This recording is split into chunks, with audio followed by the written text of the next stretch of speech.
So, Anima Deus, or Spirit of God, if you're not familiar with Latin, is basically my critique of religious and nationalist war and whatnot.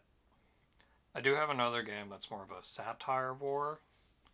I'll talk about that later because I've been working on that for much longer and had more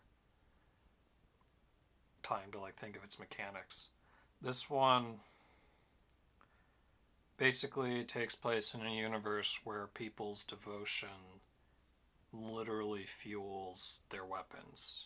They'll have whips that get enchanted with prayer, or guns that instead of gunpowder use energy granted to them by their god to fire.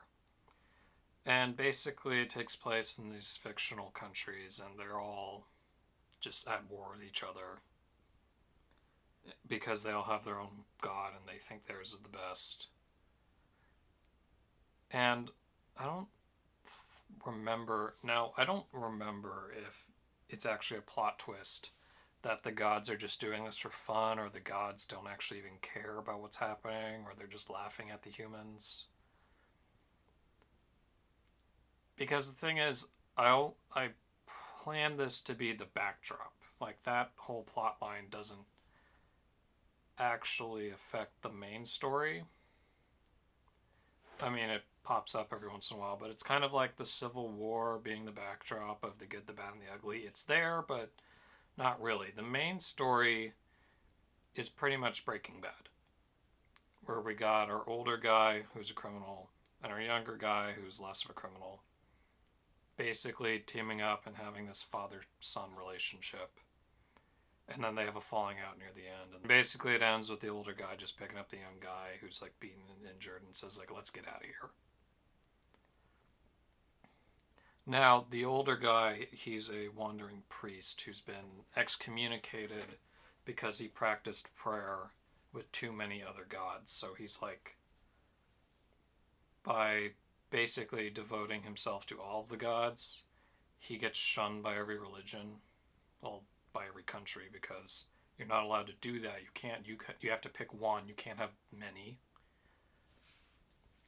And so he's hated by society, but that comes into gameplay, but we'll get to that.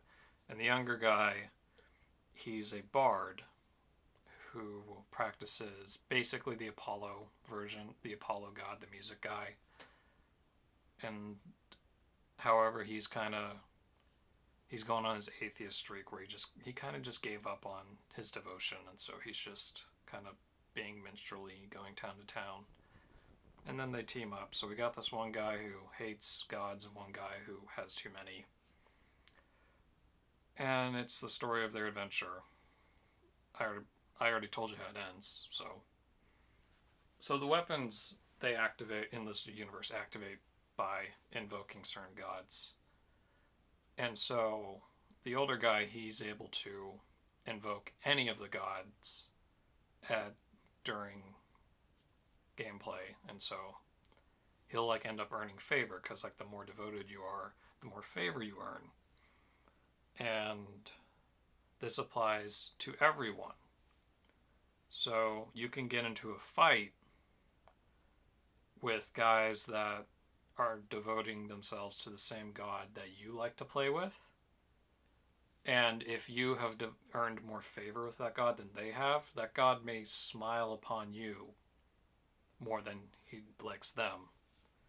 So if you specialize in the story, you'll have some missions that are a huge breeze, but others not. So you could specialize, but maybe I don't recommend it. Meanwhile, the younger guy, the Jesse, he can only really use the Apollo god, but he's more of a melee fighter. He has this sword that's retractable, kind of like that one sword from Shaman King. And he's just good in a hand-to-hand fight, especially against multiple people. The actual gameplay, I didn't really nail it down. In my head, it always seemed like a smaller scale version of Fire Emblem, with characters being able to move across the screen and whatnot. And there'll be bonuses depending on the person. Jesse, he'll be He'll do better if he's fighting more than one guy because he's good at groups. Meanwhile, Walter's really good at fighting dudes who aren't as devoted as he is, because that's a huge issue. And so most of the game is those two characters. Those are your permanent party members, your lords, like in Fire Emblem. Everyone else you'll join with other people, and there's that Fire Emblem permadeath thing. Now, my issue with Fire Emblem is that the characters that are expendable, once they join, they're basically not in the story anymore. And so I figured that we'd get around this by just setting all the story events under if-then statements, such as when you reach this point, if so-and-so are alive, then this will happen, otherwise it won't happen. And so if you want to get the complete story and see every possible thing, you'll try to get everyone alive. Now, to save writing space, we might just intentionally kill people off. I don't know how that would work in story, but could happen. In terms of gods, there's the Apollo guy, the guy who likes music. You tend to invoke him using instruments, so Jesse uses his like lute thing. There's a devilish god, kind of like Diablos from Final Fantasy series, and he basically likes torture weapons, so like whips and whatnot. There's probably a Zeus type and a fiery type. Some guy likes guns. I mean, I didn't really put that much thought into them. I don't want there to be like a one-to-one with each actual god that's been in existence. I mean, to be fair, Hindu kind of covered a lot of them. One thing that I thought would be cool to include is that the Walter, his robes are usually black and white, but when he invokes a god, it changes his outfit, kind of like in Mega Man. And so you can exploit god weaknesses against people. It's gonna so push the whole pointlessness of all these religious infighting and eternal religious conflict. And I mean, not even just religious, it's like also countrywide. Because I mean, in the poster, it's like there are flags and whatnot, and the flag says "in the name of." So it's basically people killing in the name of some invisible force that they can't see. Despite in this series they kind of can see them. But again, you don't know if the god actually wants this. And you never find out, because again, the main story is about Walter and Jesse. It's a Breaking Bad story. I actually literally came up with this game the day after finishing Breaking Bad.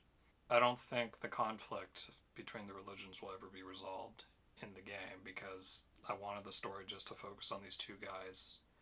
And so when their story ends, so does the game. Meanwhile, the background conflict of all the countries just fighting each other, that just doesn't end.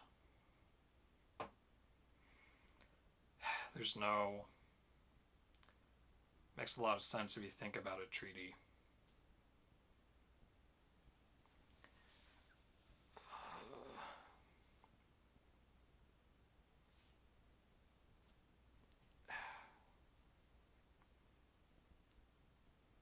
I hate having neck fat.